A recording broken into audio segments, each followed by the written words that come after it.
당신이 생각하는 최악은 이제 시작도 안 했어.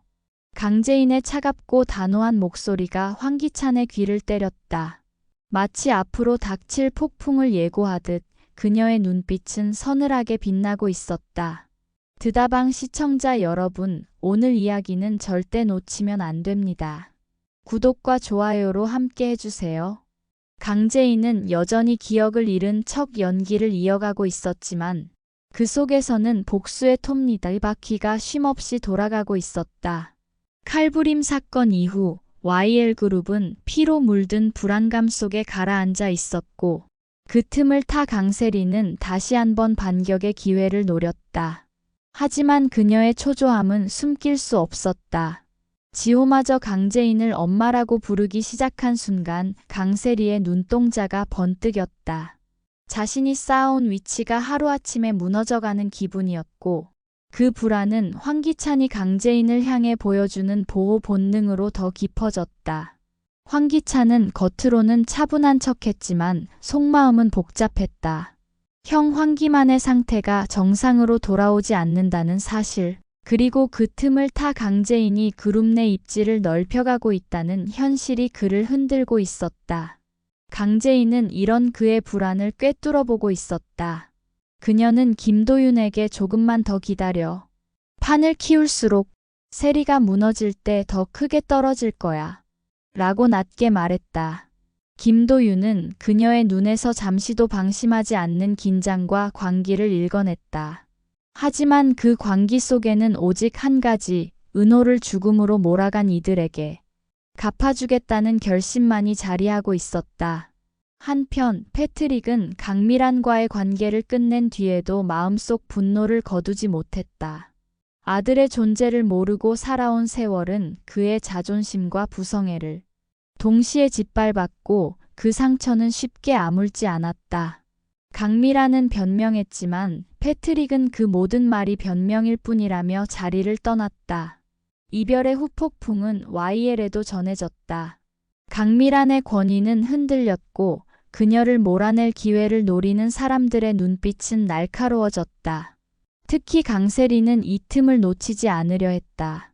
하지만 황기찬은 세리의 손을 잡아주기는커녕 오히려 거리를 두고 있었다. 네가 뭘 해도 지금은 제인이 쪽이 안전해. 그 말 한마디가 세리의 심장을 파고들었다. 세리는 참을 수 없는 굴욕을 느꼈다. 그녀는 몰래 자신에게 충성하는 사람들을 불러 모아 새로운 계획을 세웠다. 이번에는 단순한 소문이나 이간질이 아니라 강재인을 완전히 매장시킬 증거를 만들어낼 작정이었다. 그러나 그녀가 모르는 것이 있었다.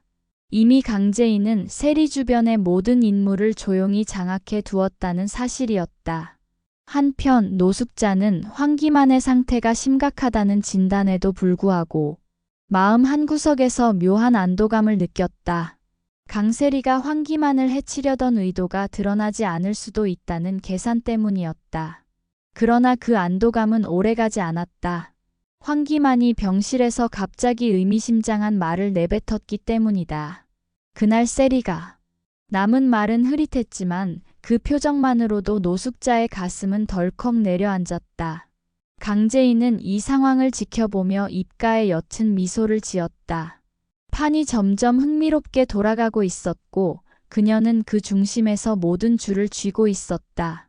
강세리는 더 이상 물러설 수 없다는 절박함에 사로잡혀 있었다. 그녀는 지호가 강재인을 엄마라고 부르던 장면이 머릿속에서 지워지지 않았다. 그 한마디가 마치 날선 칼처럼 가슴을 후벼 팠다. 자신이 지호를 위해 흘린 눈물과 희생이 하루아침에 무가치해지는 것 같았고 그 상처는 분노로 변해갔다. 강세리는 집안의 공기를 장악하려 했지만 상황은 반대로 흘러갔다. 심지어 윤 비서마저 재인을 사모님이라 부르며 세리를 대놓고 무시했다. 그 순간 세리는 깨달았다. 내가 무너지고 있구나. 하지만 절대 인정할 수 없었다. 오히려 그 불안을 덮기 위해 더 과감하고 위험한 선택을 해야겠다고 마음먹었다. 그녀는 은밀히 전화를 걸어 자신이 믿을 수 있는 몇 명의 사람을 불러냈다. 그리고 그들에게 YL그룹 내부에서 강재인을 실각시킬 수 있는 확실한 증거를 만들어 오라고 지시했다. 돈이든 권력이든 아낌없이 쓸 준비가 되어 있었다. 한편 황기찬은 세리의 움직임을 눈치채고 있었다. 하지만 그는 세리를 막지 않았다. 오히려 세리가 더 깊이 함정 속으로 들어가길 기다리고 있었다. 그 이유는 간단했다. 세리가 완전히 무너져야만 강재인과의 관계를 안정적으로 유지할 수 있다고 믿었기 때문이다. 그러나 그의 마음속에는 여전히 재인에 대한 복잡한 감정이 자리하고 있었다. 칼부림 사건 이후 재인이 자신을 바라보는 눈빛은 예전과 달랐다. 여전히 연기일 수 있다는 의심이 있었지만 그 연기조차도 기찬의 마음을 흔들었다. 그는 속으로 인정했다. 다시 잡고 싶다. 하지만 그 욕망은 곧 자신이 저지른 배신과 은호의 죽음이라는 벽에 가로막혔다. 김도윤은 이런 황기찬의 미묘한 변화를 간파했다. 그는 재인에게 경고했다.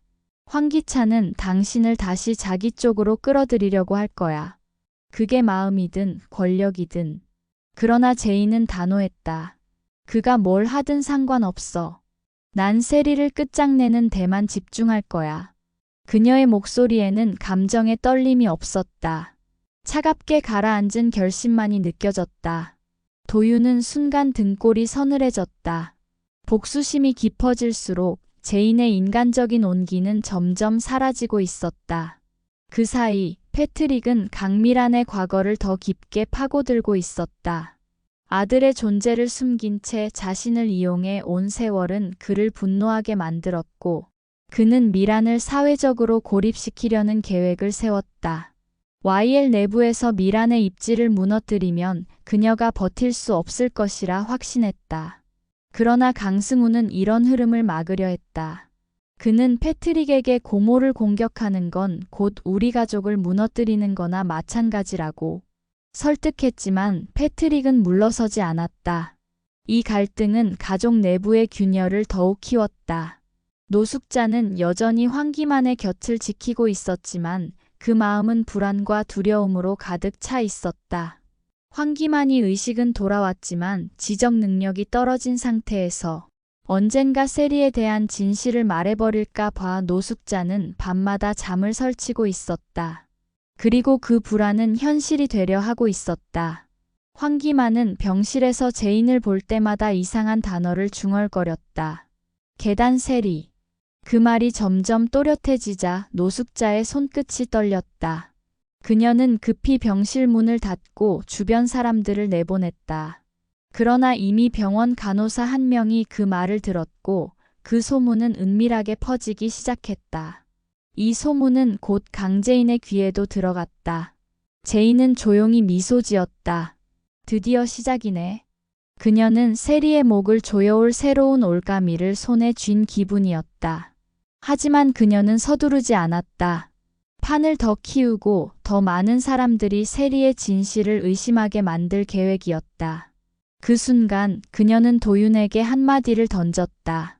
곧 세리가 내 발밑에 무릎 꿇게 될 거야. 그리고 그때 난 절대 용서하지 않아. 강세리는 병원에서 퍼진 계단과 세리라는 황기만의 말이 심상치 않다는 걸 직감했다. 그 소문이 강재인 귀에 들어가기 전에 차단해야 했다.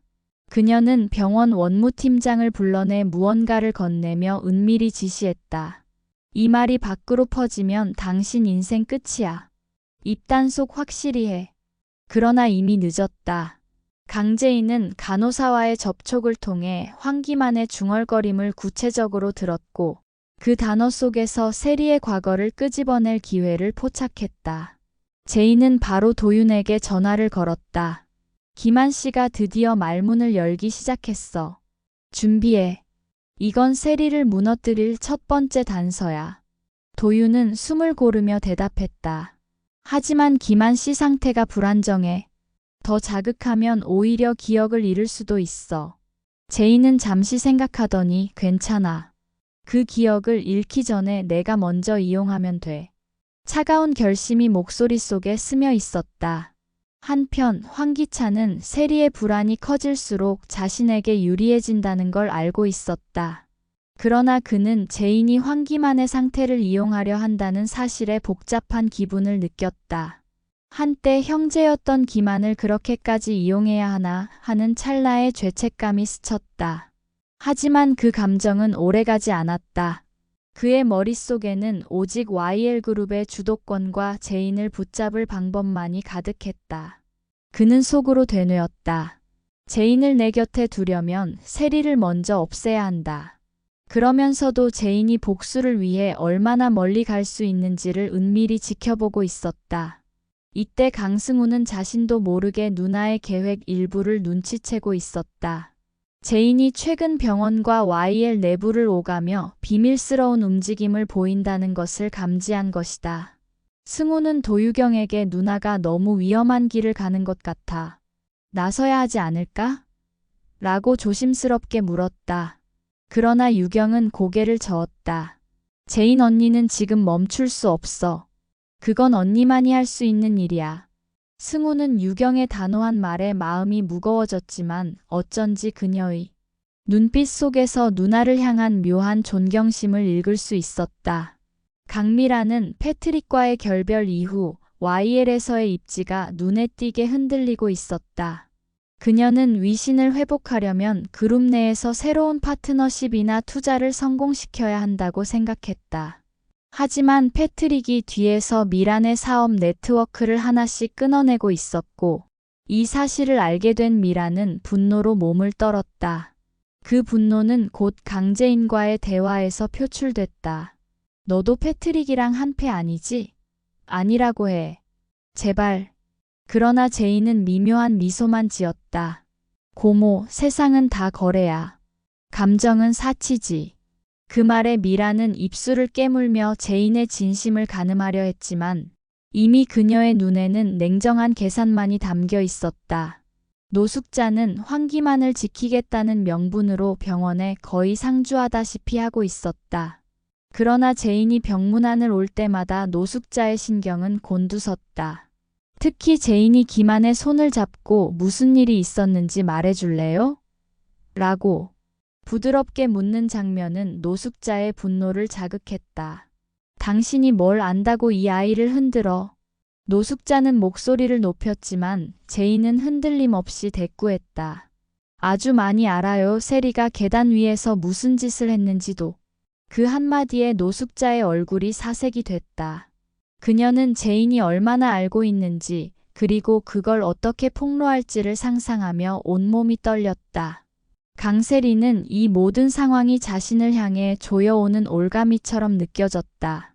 황기만의 기억, 병원에서 퍼진 소문, 황기찬의 애매한 태도, 제인의 미묘한 움직임. 모든 게 불길하게 얽혀 있었다. 그러나 그녀는 포기하지 않았다.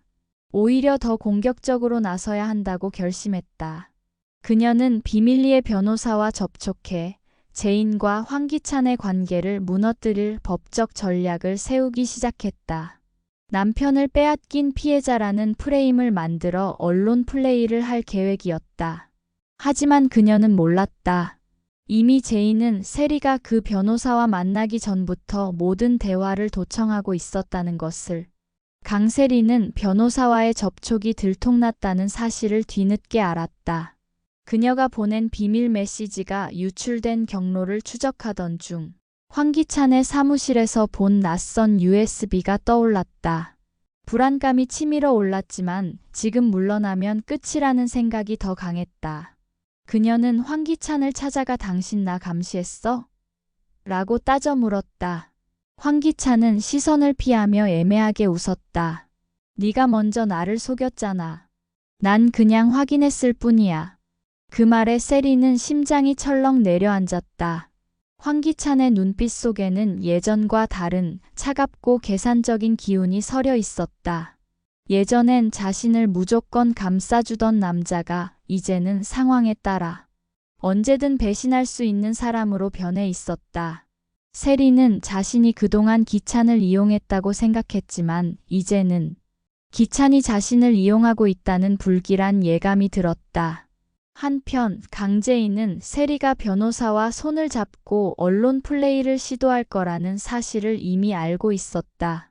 그녀는 언론의 약점을 정확히 꿰뚫고 있었고 오히려 세리의 시도를 역이용하기로 했다.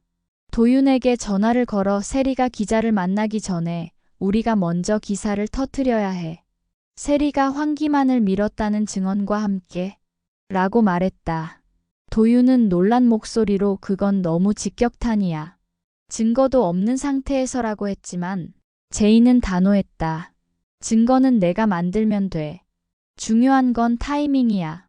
그 순간 제인의 머릿속에는 황기만의 흐릿한 기억과 병원 CCTV, 그리고 이미 확보해둔 세리의 계단 근처 동선 기록이 하나로 연결되고 있었다. 강승우는 누나의 이런 계획을 우연히 듣게 되었지만 섣불리 끼어들 수 없었다. 그가 제인에게 정말 이렇게까지 해야 해? 라고 묻자 제인은 잠시 침묵하다가 승우야, 나한텐 이게 마지막이야. 세리만 무너지면 은호도, 엄마도, 그리고 우리 가족도 구할 수 있어. 라고 답했다. 그 말에 승우는 더 이상 반박하지 못했다. 하지만 그의 표정에는 깊은 불안이 드리워졌다. 누나가 복수에 몰두하는 나머지 돌이킬 수 없는 선을 넘을까 봐 두려웠던 것이다. 강미라는 여전히 YL그룹 내 입지 회복을 위해 몸부림치고 있었다. 그러나 패트릭의 보이지 않는 방해는 점점 더 노골적으로 변해갔다. 주요 거래처가 하나둘 미란과의 계약을 파기했고 심지어 그녀가 추진하던 신사업 투자자들마저 발을 빼기 시작했다. 미란은 이 모든 게 패트릭의 보복임을 알았지만 증거가 없었다. 분노한 미란은 제인에게 찾아와 네가 알고 있는 거 다 말해. 패트릭이 나를 이렇게 만든 이유가 뭔지 알아야겠어. 그러나 제인은 냉정하게 고모, 세상에 이유 없는 배신은 없어. 당신이 그 사람한테 한 게 뭔지 스스로 생각해봐. 그 말은 미란의 자존심을 건드렸고 두 사람 사이의 불신은 한층 깊어졌다. 노숙자는 황기만의 상태가 호전될 기미가 보이지 않자 불안에 떨었다. 의사의 말대로라면 기만은 평생 어린아이 같은 지능으로 살아가야 할 수도 있었다. 그러나 노숙자는 그게 오히려 세리를 보호하는 데 도움이 된다고 생각했다. 기만이 사건의 전말을 기억하지 못한다면 세리는 안전하다는 계산이었다. 하지만 제인이 병원을 드나들며 기만과 대화를 시도하는 걸 보고 노숙자는 그 계산이 무너질 수 있다고 느꼈다. 그녀는 제인을 병원 출입 금지로 만들기 위해 황기찬에게 제인이 기만을 자극해서 상태를 악화시키고 있다고 고자질했다. 그러나 기찬은 무심하게 그건 제인의 선택이야. 내가 막을 이유가 없어. 라고 대답했다. 그 순간 노숙자는 기찬마저 더 이상 세리 편이 아니라는 걸 깨달았다. 강세리는 결국 변호사와 함께 기자와의 접촉에 나섰다. 그녀는 준비한 자료와 함께 피해자 이미지를 철저히 연출했다. 그러나 그 자리에 있던 기자는 이미 제인 쪽에서 흘린 정보를 입수한 상태였다. 세리가 말하는 억울한 아내의 서사는 기자의 눈에는 그저 자기 방어에 불과해 보였다. 기자는 세리의 이야기를 들으면서도 속으로 이건 오히려 역풍이 될 거야 라고 생각했다. 세리는 그 미묘한 반응을 눈치채지 못한 채 자신이 여론을 되돌릴 수 있다고 믿었다. 하지만 불과 몇 시간 후 포털 메인에 실린 기사는 충격. YL 며느리 시아주버님을 밀어 병원행이라는 제목으로 세리를 정면 겨냥하고 있었다. 세리는 휴대폰을 손에 든 채 점점 하얗게 질려갔다. 세리는 포털 메인에 걸린 기사를 보는 순간 숨이 턱 막혔다. YL 며느리 시아주버님을 밀어 병원행이라는 제목은 그녀의 얼굴과 함께 세상에 공개되었고 댓글창은 이미 차가운 비난으로 가득했다. 역시 그럴 줄 알았다. 사고 난 날 CCTV만 봐도 다 나옴 같은 댓글들이 그녀의 눈에 박혔다. 세리는 급히 변호사에게 전화를 걸었지만 변호사마저도 이건 상황이 너무 불리합니다. 기자가 이미 다른 쪽에서 자료를 받은 것 같습니다. 라며 목소리를 낮췄다. 세리는 그 말이 제인을 의미한다는 걸 직감했다. 이제 모든 전세가 제인 쪽으로 기울고 있다는 사실에 세리는 더 이상 숨을 고를 틈도 없이 분노가 치밀었다. 그녀는 휴대폰을 거칠게 내려놓으며 제인 네가 끝까지 날 이렇게 만들겠다면 나도 가만히 있지 않을 거야. 라고 이를 악물었다. 그 시각 강제인은 도윤과 함께 병원 옆 카페에서 다음 수를 논의하고 있었다. 도윤은 이 정도면 세리는 스스로 무너질 거야. 굳이 더 자극할 필요 없어. 라고 했지만 제인은 고개를 저었다. 아직 끝난 게 아니야. 세리는 코너에 몰리면 더 위험한 짓을 해. 우리가 한 발 먼저 움직여야 해. 그녀는 도윤에게 황기찬의 재산 흐름을 추적해 달라고 부탁했다. 제인은 기찬이 최근 해외 계좌로 돈을 빼돌리고 있다는 첩보를 이미 입수한 상태였다. 만약 그 증거를 잡으면 기찬까지도 세리와 함께 무너뜨릴 수 있었다. 그러나 도윤은 잠시 망설였다. 기찬이 무너질 경우 YL그룹 자체가 흔들릴 수 있었기 때문이다. 그럼에도 제인은 단호했다. 그 회사는 이미 썩었어. 썩은 뿌리를 뽑아야 새싹이 자라는 거야. 노숙자는 이 모든 상황을 불안하게 지켜보고 있었다. 그녀는 제인과 세리의 싸움이 결국 황씨 집안을 완전히 갈라놓을 거라는 걸 알고 있었다. 하지만 그녀의 우려는 다른 곳에 있었다. 황기만의 상태가 더 악화되면 그동안 감춰왔던 사건 당일의 진실이 예기치 않게 터져나올 수 있다는 점이었다. 그녀는 몰래 황기만을 다른 병원으로 옮기려 했지만 승우가 이를 가로막았다. 이건 황기만을 위해서가 아니라 당신들 살기 위해서잖아요. 승우의 단호한 목소리에 노숙자는 말을 잃었다. 그 순간 그녀는 자신이 믿고 있던 가족이라는 단어가 얼마나 허망한 것인지 깨달았다.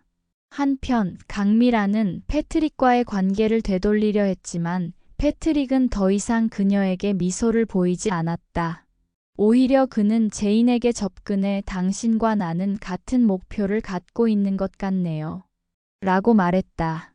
제인은 그 말에 의심 어린 눈빛을 보냈다. 패트릭이 세리와 기찬을 무너뜨리는 데 협력하겠다는 제안을 했지만 제인은 쉽게 수락하지 않았다. 그녀는 아직 패트릭이 무엇을 위해 움직이는지 확신할 수 없었고 그 역시 또 다른 위험 요소가 될 수 있었다. 그러나 지금처럼 세리가 반격을 준비하는 상황에서 모든 가능성을 배제하는 건 어리석은 일이었다. 제인은 결국 당신이 나를 배신하면 그날로 끝이야. 라는 경고와 함께 손을 내밀었다. 마지막으로 세리는 절망 속에서도 새로운 카드를 꺼내들었다. 그녀는 황지호를 이용해 제인에게 심리적 타격을 주기로 한 것이다. 지호가 제인을 엄마라고 부르는 모습을 보며 속이 뒤틀렸지만 동시에 그것이 제인의 약점이 될 수 있다고 판단했다. 세리는 지호에게 엄마가 널 떠날지도 몰라. 라는 거짓말을 주입하며 불안을 키웠다. 그리고 그 불안이 제인에게 전달되면 그녀의 복수 계획에도 균열이 생길 것이라 믿었다. 하지만 세리는 몰랐다. 제인이 이미 이 모든 흐름을 읽고 있었다는 것을. 마지막에 제인은 차갑게 웃으며 세리에게 전화를 걸었다. 세리, 내가 준비한 게임 이제 내가 룰을 바꿀 차례야. 다음 이야기에선 과연 세리가 판을 뒤엎을 수 있을지 궁금하지 않으신가요? 절대 놓치지 마시고 구독과 좋아요로 함께 해주세요.